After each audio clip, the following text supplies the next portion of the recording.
जय हिंद दोस्तों इस वीडियो में मैं आपके लिए लेकर आया हूं आज दिन भर की तमाम बड़ी और मुख्य खबर। जी हां, आपको बता दें कि काफ़ी सारी बड़ी और सीधे आपके काम की खबर आ रही है, जिसके बारे में मैं आपको इस वीडियो में डिटेल से बताने वाला हूं। इसलिए आप इस वीडियो को अंत तक देखना, जिसमें हम बात करने वाले हैं कि ट्रेनों के बाद अब रेलवे स्टेशन भी होंगे नीलाम। जी हाँ, एक बहुत बड़ी खबर आ रही है। इसके अतिरिक्त क्रिकेट प्रेमियों के लिए एक बहुत बड़ी खबर आ रही है। जी हाँ, IPL होने वाला है, जिसके बारे में हम आपको बताएंगे। साथ ही अब हर 6 महीने पर होगा सिम कार्ड का वेरिफिकेशन, जिसके बारे में मैं आपको बताऊंगा। साथ ही PM मोदी बुधवार को करेंगे इंडिया आइडिया समिट को संबोधित, जिसके बारे में मैं आपको बताऊंगा। साथ ही अब देश में मात्र 5 ही सरकारी बैंक रह जाएंगे, तो ये खबर सीधे आपके काम की है। साथ ही कोरोना वैक्सीन को लेकर एक बहुत बड़ी खुशखबरी आ रही है। इसके अतिरिक्त पश्चिम बंगाल से एक बड़ी खबर है। साथ ही स्टूडेंट के लिए एक बहुत बड़ी खबर है। इसलिए आप सारी खबरों को पूरा ध्यान से देखना, एक एक खबर सीधे आपके काम की है और सिलेक्टेड है। तो चलिए वीडियो को शुरू करेंगे, लेकिन उससे पहले आपसे एक छोटी सी रिक्वेस्ट है कि अभी वीडियो को लाइक करके चैनल को सब्सक्राइब करना, साथ ही इसे और लोगों के साथ भी शेयर करना। तो चलिए शुरू करें। दोस्तों बता दें, इंडिया में अब 11,55,000 से ज्यादा लोग कोरोना वायरस से संक्रमित हो चुके हैं, जबकि 7,24,000 लोग ठीक हो चुके हैं। वहीं पर 28,000 से ज्यादा लोगों की कोरोना वायरस से अब तक इंडिया में डेथ भी हो गई है। बता दें कि अब लगातार 35,000 के आसपास हर रोज मामले देखने को मिल रहे हैं, जिससे कि लगातार चिंताएं बढ़ रही हैं। बात करेंगे एक और बड़ी खबर की। जी हां, बहुत बड़ी खबर आ रही है। दिल्ली में 78% बेड खाली हो चुके हैं।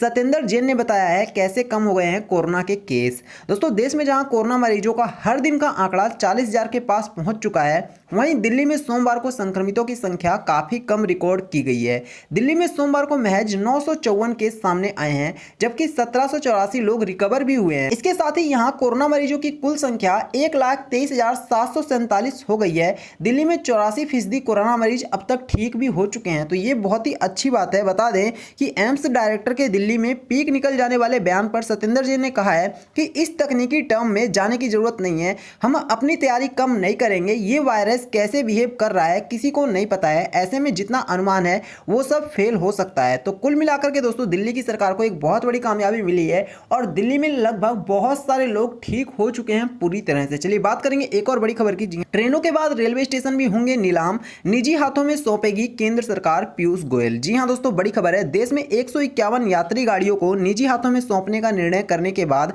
केंद्र सरकार अब रेलवे स्टेशनों का भी आधुनिकीकरण कर रही है और उन्हें निजी क्षेत्र को सौंपने की योजना बना रही है। यह काम नीलामी के जरिए किया जाएगा। केंद्रीय मंत्री पीयूष गोयल ने सोमवार को यह बात कही है। Merchants chamber of commerce and industry द्वारा आयोजित वेबिनार को संबोधित करते हुए रेल मंत्री ने कहा है कि रेलगाड़ियों के निजीकरण के लिए बोलियां जारी हो चुकी हैं और इनके लिए अच्छी प्रतिक्रिया भी मिल रही है। तो आने वाले दिनों में रेलवे स्टेशन भी अब पूरी तरह से प्राइवेट हो जाएंगे। देखना होगा कि इससे यात्रियों पर किस तरह से असर पड़ता है। चलिए बात करेंगे एक और बड़ी खबर की। जी हां, क्रिकेट प्रेमी के लिए एक बहुत बड़ी खबर आ रही है। बिना दर्शकों के 60 दिनों का होगा IPL 13, घर से ही कमेंट्री की जाएगी। जानिए क्या है ताजा हाल। दोस्तों, आपको बता दें कि T20 विश्व कप के टलने से अब IPL 2020 पूरा होगा और इसका आयोजन भव्य रूप में किया जाएगा। इसकी पूरी संभावना भी अब जाग चुकी है। BCCI ही नहीं बल्कि IPL गवर्निंग बॉडी भी अब उस काम में जुट चुके हैं। इस बीच अब यह करीब पक्का हो चुका है कि इस बार IPL UAE में ही होगा। हालांकि सरकार से इसके लिए मंजूरी ली जाएगी,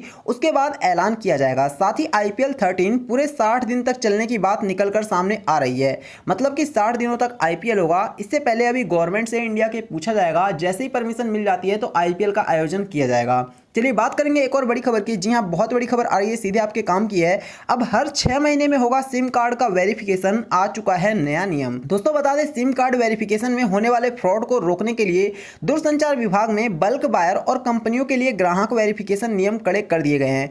नए नियमों के मुताबिक टेलीकॉम कंपनी को नया कनेक्शन देने से पहले कंपनी के रजिस्ट्रेशन की जांच करनी होगी और हर 6 महीने में कंपनी का वेरिफिकेशन करना होगा। कंपनियों के नाम पर सिम कार्ड का फ्रॉड बढ़ने की वजह से यह फैसला लिया गया है। कॉर्पोरेट अफेयर्स मंत्रालय से कंपनी के रजिस्ट्रेशन की जांच करनी होगी। तो आने वाले दिनों में दोस्तों, अब 6 महीने बाद आप सभी लोगों को अपनी सिम का वेरिफिकेशन कराना होगा कि ये सिम आपके ही पास है, और इससे आने वाले दिनों में डेफिनेटली यूजर की प्रॉब्लम भी काफी बढ़ने वाली है। चलिए बात करेंगे एक और बड़ी खबर की। जी हाँ, PM मोदी बुधवार को करेंगे इंडिया आइडिया समिट को संबोधित। दुनिया भर के लोगों की रहेगी इस पर नजर।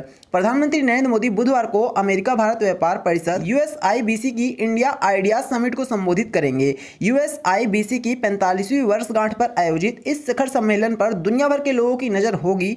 शिखर सम्मेलन के दौरान कोरोना महामारी के बाद की दुनिया में भारत अमेरिकी सहयोग और उनके संबंध बंद पर चर्चा होगी। प्रधानमंत्री कार्यालय द्वारा मंगलवार को जारी बयान के मुताबिक इस साल के इंडिया आइडियाज समिट की विषय वस्तु बेहतर भविष्य का निर्माण है। तो आने वाले दिनों में दोस्तों एक बार फिर से पीएम मोदी पूरी दुनिया को संबोधित कर सकते हैं। चलिए बात करेंगे एक और बड़ी खबर की। जी हां, देश में रह जाएंगे सिर्फ 5 अब सरकारी बैंक, बड़ा फेरबदल करने की तैयारी में है सरकार। दोस्तों आने वाले दिनों में अभी आपने देखा होगा कि इंडिया में बहुत सारे सरकारी बैंक हैं, लेकिन कुछ ही दिनों में बस इंडिया में 5 ही सरकारी बैंक रह जाएंगे। क्या है पूरी खबर जानेंगे। सरकारी इंश्योरेंस कंपनियों और बैंकों के निजीकरण पर सरकार बड़ी तैयारी कर रही है। सूत्रों से मिली जानकारी के अनुसार LIC और एक नॉन लाइफ इंश्योरेंस कंपनी को छोड़कर बाकी सभी इंश्योरेंस कंपनियों में सरकार अपनी पूरी हिस्सेदारी किस्तों में बेच सकती है। बैंकों के भी निजीकरण का भी बिग प्लान है। इस पर PMO, वित्त मंत्रालय और नीति आयोग के बीच सहमति बनी है। साथ ही कैबिनेट ड्राफ्ट नोट भी तैयार हो चुका है। तो आने वाले दिनों में दोस्तों सरकारी बैंक आपको अब इंडिया में बहुत ही कम देखने को मिलेंगे और इसके पीछे गवर्नमेंट की एक सोची समझी साजिश। चलिए बात करेंगे एक और बड़ी खबर की। जी हां, फार्मा कंपनी माइलॉन ने लॉन्च की है कोविड-19 की दवा। जानिए कितनी होगी इसकी कीमत। दोस्तों आपको बता दें कि माइलॉन फार्मा कंपनी ने कोरोना संक्रमितों के इलाज के लिए रेमडेसिविर दवा का जेनेरिक वर्जन भारत के बाजार में पेश किया है। यह दवा कोरोना के संदिग्ध मरीजों और लैब से कंफर्म हुए मरीजों को दिए जाने के लिए मंजूरी हासिल कर चुकी है। यह इंजेक्शन 4800 रुपए की कीमत में भारतीय बाजार में उपलब्ध होगा। इसके साथ ही कंपनी ने एक कोविड-19 हेल्पलाइन नंबर भी जारी किया है, जहां पर मरीजों और हेल्थ वर्कर्स इस दवा की उपलब्धता समेत कई जानकारियां प्राप्त कर सकते हैं। इससे पहले हेटेरो की रेमडेसिविर 5400 रुपए और सिप्ला की रेमडेसिविर 4000 रुपए के भाव पर बाजार में आ चुकी है। तो फाइनली दोस्तों भारत में कहीं ना कहीं कोरोना वायरस की दवा अब लगभग उपलब्ध सी लग रही है और लग रहा है कि आने वाले दिनों में बहुत जल्द कोरोना वायरस पूरी तरह से पूरी दुनिया में हार जाएगा। चलिए बात करेंगे एक और बड़ी खबर की। जी हाँ, HDFC बैंक ने बर्खास्त किए हैं अपने 6 सीनियर और मिड लेवल के ऑफिसरों को कर रहे थे भ्रष्टाचार। दोस्तों बता दें निजी क्षेत्रों के HDFC बैंक ने अपने कम से कम 6 सीनियर और मिड लेवल के अधिकारियों को बर्खास्त कर दिया है। बैंक की तरफ से आंतरिक जांच में इन लोगों को भ्रष्टाचार में लिप्त पाया गया। यह मामला ऑटो लोन विभाग से जुड़ा हुआ है। TOI की रिपोर्ट के मुताबिक बैंक के कुछ कर्मचारी ग्राहकों को कार लोन के साथ GPS डिवाइस खरीदने के लिए बाध्य करते थे। कई ग्राहकों को तो इस बारे में पता ही नहीं था। ये कर्मचारी सेल्स टारगेट हासिल करने के लिए GPS डिवाइस को कार लोन के साथ जोड़ते थे।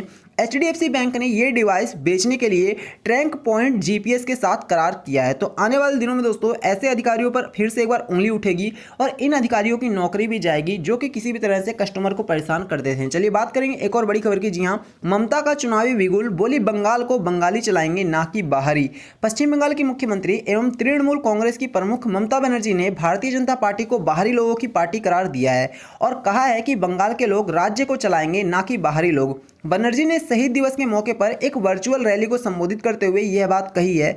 उन्होंने कहा है कि पश्चिम बंगाल में किसी भी बाहरी व्यक्ति का शासन नहीं होगा, राज्य में बंगाली लोगों का ही शासन होगा। अब देखना होगा कि बंगाल की जनता क्या डिसाइड कर, क्या बंगाल की जनता को वो लोग चाहिए जो कि देश में अच्छा खासा परफॉर्मेंस कर सकते हैं या फिर बंगाल में अच्छी खासी प्रगति कर सकते हैं, या फिर किसी बंगाली को खड़ा करेंगे ये सोचकर कि बंगाली ही सिर्फ बंगाल में कुछ भी कर सकता है। अब ये टोटली बंगाल के लोगों के ऊपर डिपेंड करता है कि उनको किस तरह की सरकार चाहिए। अगर उनको लगेगा कि बंगाली अच्छा खासा वहां पर काम कर सकते हैं तो जरूर बंगाली ही चुना जाएगा। चलिए बात करेंगे एक और बड़ी खबर की। जी हां, कर्नाटक सीएम बोले कल से लॉकडाउन खत्म कर रहे हैं, ये कोरोना का किसी भी तरह से कोई हल नहीं है। दोस्तों बता दें कि फाइनली अब कर्नाटक की गवर्नमेंट को एक बहुत बड़ा झटका लगाया और उनको ये झटका इसलिए लगाया क्योंकि अभी भी कर्नाटक में कोरोना वायरस खत्म नहीं हो रहा है, क्योंकि वहां पर काफी टाइम से लॉकडाउन भी लगा हुआ था, लेकिन फिर भी इस तरह के लॉकडाउन के बाद भी किसी भी तरह से कोरोना वायरस थमने का नाम नहीं ले रहा है, जिसकी वजह से फाइनली कर्नाटक की गवर्नमेंट ने कहा है कि अब हम पूरी तरह से लॉकडाउन को खोल देंगे, यानी कि कर्नाटक के लोग अब बाहर निकल पाएंगे। लेकिन आपके हाथ में ये कि आप जरूर एहतियात बरतें।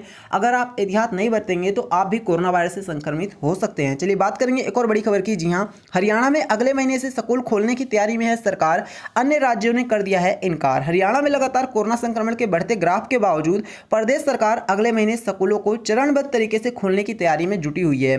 पड़ोसी प्रदेश पंजाब, उत्तर प्रदेश और हिमाचल प्रदेश जहां संक्रमण का खतरा कम होने तक स्कूलों को खोलने की तैयार नहीं है, वहीं राजस्थान में सितंबर में स्कूल खोलने की संभावनाएं तलाशी जा रही हैं। ऐसे में हरियाणा में स्कूल खोलने को लेकर जल्दबाजी पर सवाल उठने लगे हैं।